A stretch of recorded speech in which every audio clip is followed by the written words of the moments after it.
대종경 수필법문 제11 요훈품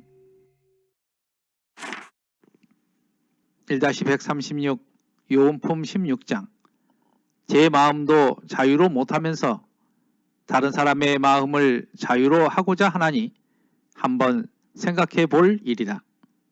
회보 42호에 있는 말씀입니다.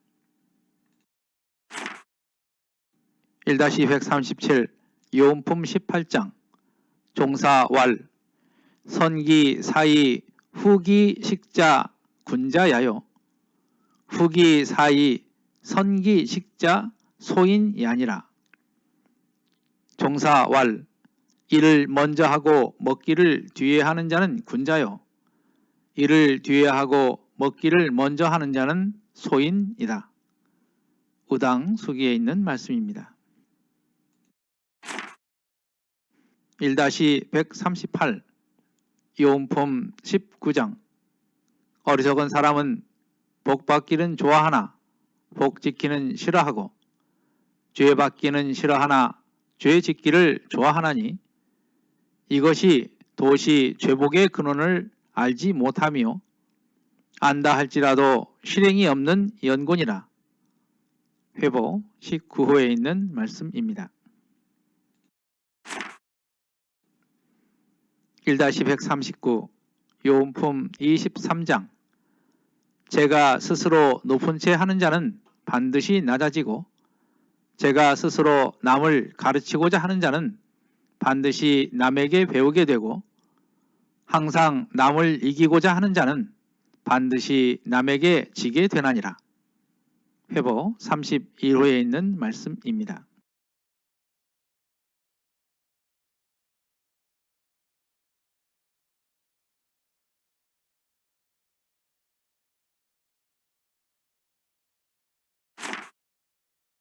1-136은 요훈품 16장 말씀입니다. 대종경 요훈품에는 두 가지 어리석은 사람이 나오는데요.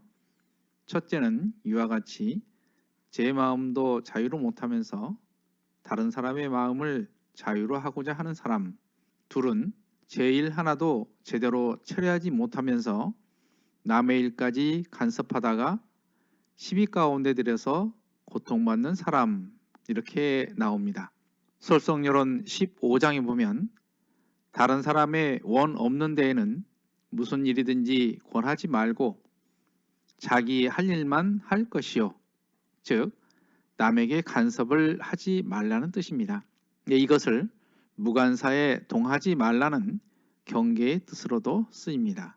법의 등급 법마 상정급에 보면 천만 경계 중에서 사심을 제거하는데 재미를 붙이고 무간사에 동하지 않으며 이렇게 나오는데요. 대산종사 법문 3집에 보면 제가 교도의 법의사정 표준으로 첫째, 무간사에 동하지 않고 둘째, 계문을 범하지 않으면 항마라고 대종사님께서 말씀하셨다는 법문이 나옵니다. 실제로 역지사지를 해보면 남이 나의 일에 간섭을 하면은 좋을 사람은 없을 것입니다. 1-137은 요훈품 18장인데요. 유교에서는 학식과 덕행이 존경받을 만한 이상적인 인품을 군자라고 칭합니다. 이에 반대되는 말로 도량이 좁고 무식한 사람을 소인이다 이렇게 말을 하기도 합니다. 불교에서는 보살과 중생으로 구분하고 있는 것과 비슷하다고 할 수 있습니다. 여기에서 먹기를 뒤에 한다 이 말은 일에 중심이 있고 이익은 생각하지 않는 자세를 말합니다. 어떠한 상을 바라지 않고 오직 세상을 위해서 일하시는 분들이 있습니다. 하지만 일반 사람들은 이익에 관심이 많습니다. 흔히 제사보다는 제밥에 관심이 있다는 말과 같은 것입니다. 그러나 세상을 살다 보면 공짜는 없다는 말을 실감할 수가 있으실 겁니다. 상을 바라지 않고 일을 했지만 결국에는 대중의 칭찬과 존경을 받게 됩니다. 우리로 말하면 무아봉공이라고 할 수 있겠습니다. 1-138은 요음품 19장인데요. 지난 화에서 요음품 9장의 말씀과 비슷한 말씀입니다. 사람들은 누구나 복 받기를 좋아하고 복 짓기는 싫어합니다. 그리고 죄 받기는 싫어하나 죄 짓기를 좋아한다고 합니다.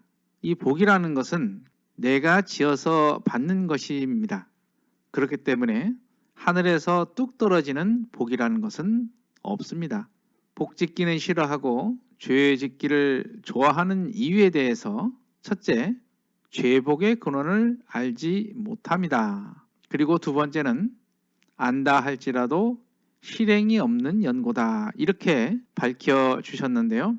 이것은 죄복을 받는 원리인 인과의 이치를 모르기 때문이라는 것입니다. 아는 사람은 이 이치를 알기 때문에 선업을 쌓기에 노력할 수밖에 없는 것입니다. 1-139는 요음품 23장 말씀인데요. 여기에서 세 가지의 말씀이 있는데요. 스스로 높은 치 않은 자는 반드시 낮아진다. 이건 스스로 겸양하라는 처세의 말씀입니다.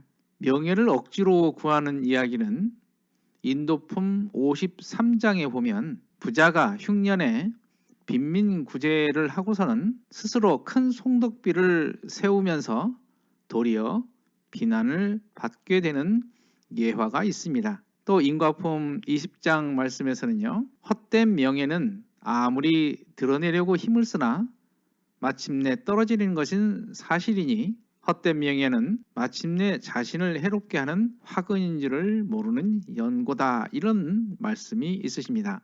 두 번째는 스스로 남을 가르치고자 하는 자는 반드시 남에게 배우게 된다, 이 말씀인데요. 최초 법어 지도인으로서 준비할 율법의 첫째를 보면 지도받는 사람 이상의 지식을 가질 것, 이렇게 나왔습니다. 수행품 29장에 보면 지식 넓히는 법에 대해서 사람에게 묻고 배우는 방법이 곧 내가 지식을 넓히는 방법이니라, 이런 말씀을 해 주셨습니다. 세 번째는 남을 이기고자 하는 자는 반드시 남에게 지게 된다, 이 말씀인데요. 요음품 8장에서도 말씀을 드렸는데요.